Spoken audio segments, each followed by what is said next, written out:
I'm Matt McClure. And I'm Francesca Maxime, and this is Currents. Haitians in New York have a place to turn. The state lends a helping hand. Today we are bringing all of those services together. One-stop shopping, if you will, by creating this resource center right here in Brooklyn. A young girl's triumph over one of the world's most misunderstood diseases. And a writer and journalist faces his biggest challenge yet, an interview with Lino Rulli. I actually thought it might just be the Lino Rulli fan club. Well, I think it's probably one more than is part of the Lino Rulli fan club.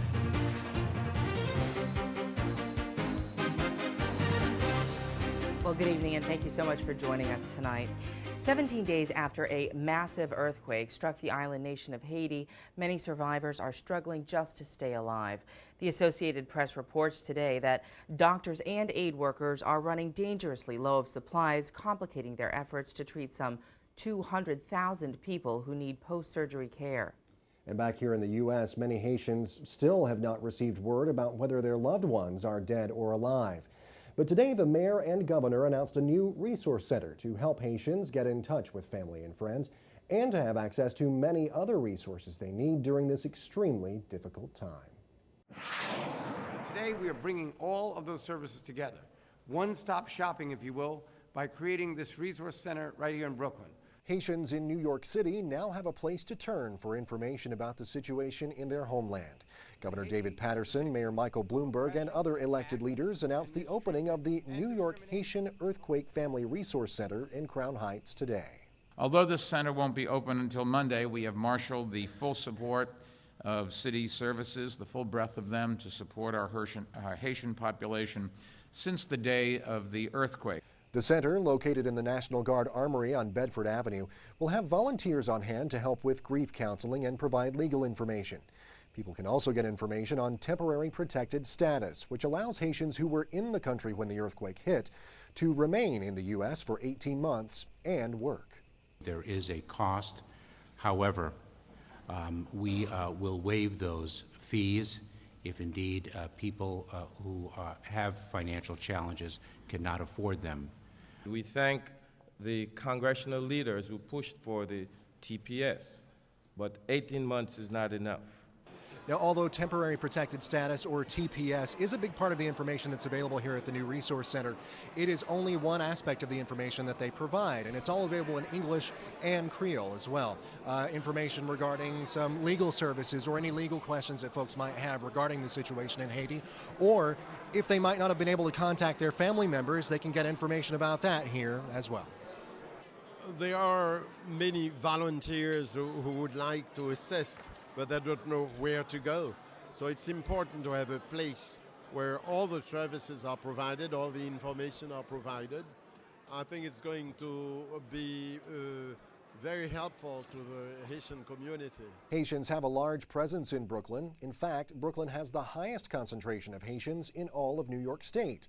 A majority of Haitians are Catholic, and Brooklyn Auxiliary Bishop Guy Saint-Cyrique, who is himself Haitian, says the new resource center will be working to put people in touch with the Catholic Migration Office.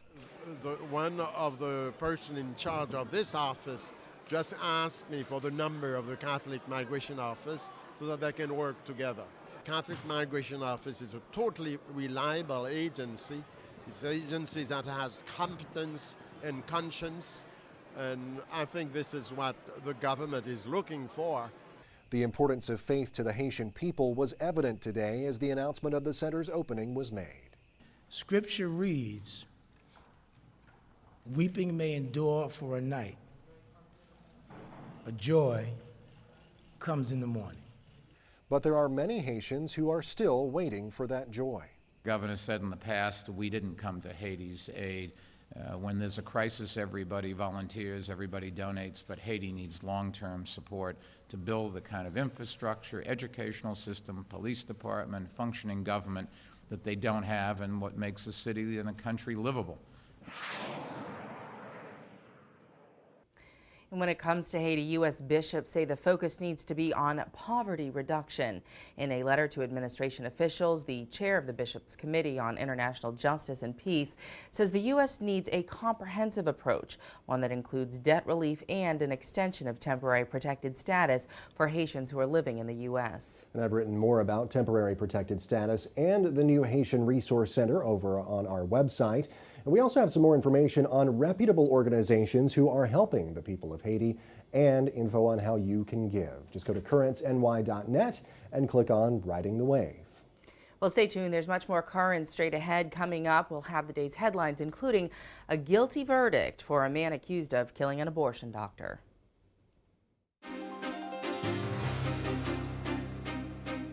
Welcome back to Currents. I'm Francesca Maxime. And I'm Matt McClure. Coming up in just a bit, Lino Rulli discovers what really motivates one rider. But first, let's have a look at the day's headlines. Well, it took just 40 minutes for a Kansas jury to convict a man of first-degree murder in the shooting death of late-term abortionist George Tiller. Scott Roeder admitted shooting Tiller last spring in the foyer of a Lutheran church, but claimed he had to do it in order to save the lives of unborn babies. The judge didn't buy that theory, saying that Tiller did, or what Tiller did at his clinic, is legal in Kansas. Well, Canadian bishops are warning about prostitution and human trafficking ahead of the Winter Olympics in Vancouver. The bishops warn that some see the Olympics as an opportunity to make money at the cost of human dignity. Young Americans with old-fashioned values, well, a new poll shows that young adults are not happy with the moral direction of the country. 60% of so-called millennials, people aged 18 through 29, are also opposed to government regulation and greed in the business world. The poll was conducted by the Marist Institute for the Knights of Columbus. And Pope Benedict has clarified the Church's teaching on marriage annulments. In an annual speech to the tribunal that primarily deals with annulments, the Pope said a desire to receive the sacraments is not a good enough reason to grant an annulment. The Pope says while confession and the Eucharist are important, they cannot be done without taking into account the truth about a person's marriage. Benedict said if a couple fully consents and the correct form is followed, the marriage is valid. Well, she may have worked with the poor and suffering, but at least one group says Mother Teresa should not be honored by the U.S. Postal Service. The Freedom from Religion Foundation is urging supporters to boycott a stamp bearing Mother Teresa's image. A spokesperson for the group says the Nobel Peace Prize winner was known as a religious figure who ran a religious institution. A Postal Service spokesman, though, says Mother Teresa is being honored for her humanitarian work and not because of her religion. When you think of Super Bowl parties, one of the first things that comes to mind may be hot wings and beer. But in one Atlanta suburb, that will not be the case in restaurants. The town of Snellville, Georgia, has passed a permanent injunction barring restaurants from selling alcohol on Sundays. Renee Starzik talked to city officials, restaurant owners, and their customers, all of whom are unhappy. Say yes to Sunday beer. Jose Dominguez doesn't water down how he feels. He doesn't understand why restaurants in Snellville will no longer be allowed to sell alcohol on Sundays. Why Sunday? You see? Why Sunday? I mean, you could choose any day of the week, Monday. We just think we need to preserve the Lord's Day and keep it that way, holy. Kenneth Hood is among a group of residents who filed a lawsuit to stop Sunday booze sales. They say by law, the city must put the issue on the ballot and let residents vote. A judge today agreed. Just wanted the citizens, myself and all the rest of the citizens, to have an opportunity to vote on something this important that affects the lives of our entire community. The cooler at this restaurant is stocked. For the owner, Sunday alcohol sales means more about money than morals. She's seen business jump as much as 20% on Sundays. During the recession, this has been great. We're really disappointed today. With the Super Bowl coming up and Valentine's Day on a Sunday this year, the judge's ruling could be a big financial blow. For both sides, it is clearly an emotional issue. Jesus turned water into wine, and in the scriptures that I read, it says that God condemns drunkenness, not drinking. If you don't want to drink, that's your choice. Don't force it on me. Well, there will no doubt be plenty of partying in New Orleans on Super Bowl Sunday. The beloved hometown Saints are in the big game for the very first time. The man who was Archbishop in that city when the team was founded is praying for a victory. Heather Allen has that story.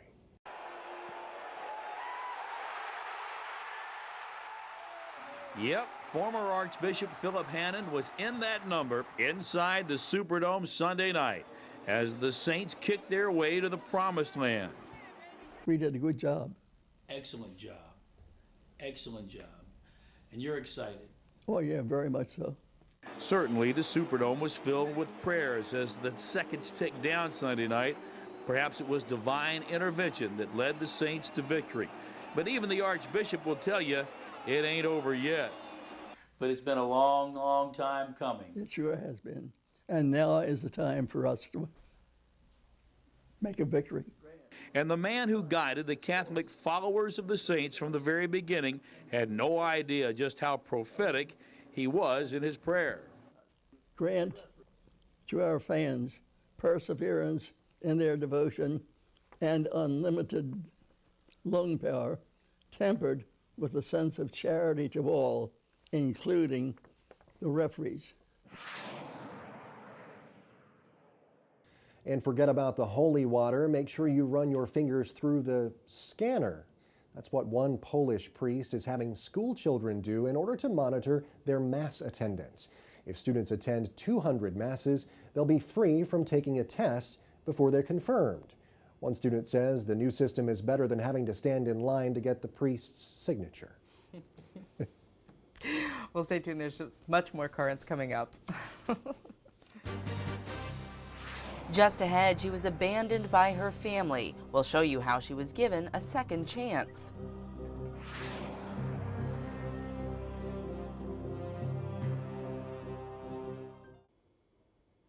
Welcome back. Well, since biblical times, leprosy, the disease, it's been both baffling and terrifying. The disease has come to represent any condition that can cause someone to be shunned or even outcast. But new treatments and early diagnosis have helped to change that a bit. And researchers and educators around the world are working to erase the stigma of leprosy, including a special effort this weekend.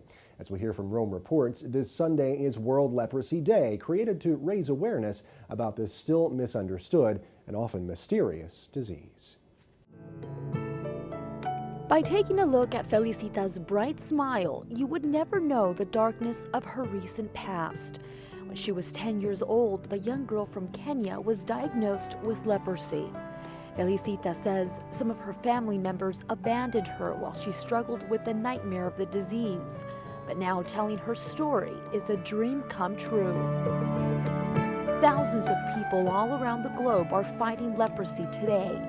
So on World Leprosy Day, people like Flavio Cimini from the Italian Association of Friends of Ralph Figueroa, or IFO, aim to raise money and public awareness. Ma anche contro tutte le lebri. We are also using this day to fight the disease of indifference. It's one of selfishness that's embedded mostly in rich countries, the nations where we live. Leprosy, a disease caused by bacteria known to cause damage to the skin, nerves, and limbs, is on the decline. According to the World Health Organization, the number of new cases of leprosy has decreased by nearly 50% since 2002, mainly due to the effectiveness of multi-drug therapies. Still, the number of new cases in India and Brazil are startling. Combined, they register more than 172,000 new cases in 2008. La lebbra è ancora presente. Leprosy is a disease that still exists, especially in developing countries. It's an illness that many people forget about, but affects thousands. In 1954, Ralph Figueroa established World Leprosy Day. He is a person who inspired IFO. He was a journalist who, much like Father Damien, dedicated his life to fight the disease and the stigma attached to it. Padre Damien was a saint who was very special. He experienced firsthand discrimination because of the disease. In fact, he himself died from leprosy. Benedict XVI canonized Father Damien last fall, an event that brought a lot of attention to the cause against leprosy. This year, IFO will also give a jar of honey to those who donate money, and the NGO is promoting a new book to raise awareness. Quindi come tutte le cose As with everything, public awareness is important, and we can't just ignore this because we're all part of the global community. And like Raoul Folero would say, we all live under the same sky. For Felicita, the sky is the limit. She is cured and back at school on her way to fulfilling another dream. She hopes to be a doctor someday and help fight the disease she once lived with.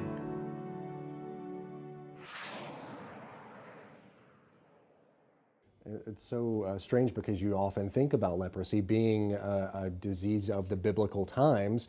You don't often quite remember it still being around today. Well, it very much is, and I think in the piece they mentioned in Brazil and in India, that's sort of where it's still growing, but that generally speaking, at least it is going down, and there are more resources out there. And the fact that people can talk about it, I think with anything that is, a stigma, that there's a stigma attached to it. Anything that you can do to sort of diffuse that stigma and make it a little bit more like, hey, everyone's still a person. And, and I learned something too. I didn't know it was bacterial. That was something new. Yeah, always something new. And that's a big part of it, the education, telling people about it and like you said, sort of diffusing that stigma that surrounds it. Because this is a stigma that's been there, as we mentioned earlier, for thousands of years. For a really long time, yeah. And of course, ages ago, Father Damien did help so much in that effort to help destigmatize and to help the lepers. And I know that our general manager, Chris Quinn, is a big fan of his. Fan. Yeah, he sure is, and for good reason. Absolutely. Well, stay with us. There's much more current straight ahead. When we return, he's written about his life with the saints, and now Father James Martin goes one-on-one with Lino Rulli. And they say, ooh, Father Jim Martin's my life with the saints. Mm-hmm. I read that. I'm glad it's helping you score dates. That's really one of the reasons I write books.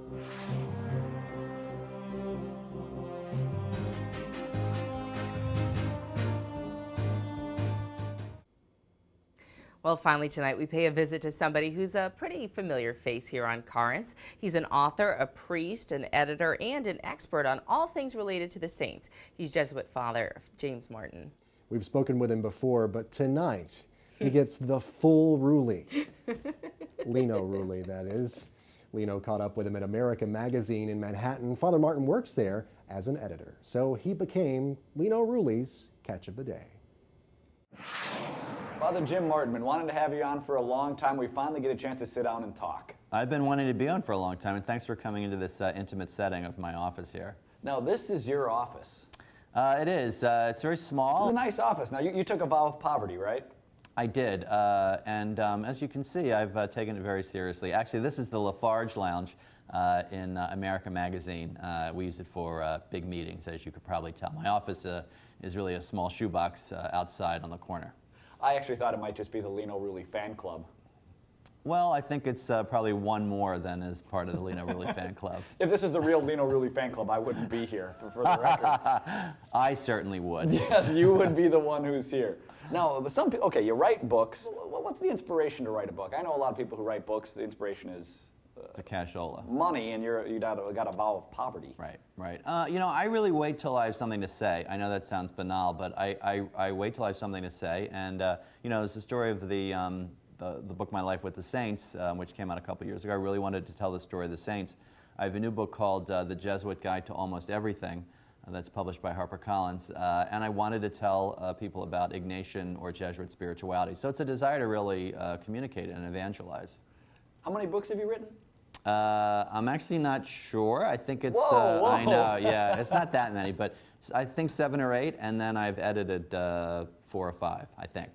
Oddly enough, if you ask me how many books I've read, I think, 7 or 8. I'd go somewhere in that same number as well. Hopefully they're the same 7 or 8 that I've written. I've read 2 of your books. Just 2? Well, it's only impressive because really I don't read very often. and that's no joke. I have bookshelves. I have books up, try to meet women. Girls come over, you want to impress them, a big intellect. Right.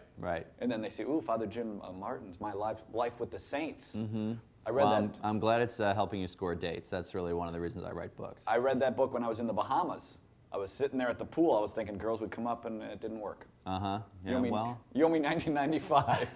Put on a shirt next time.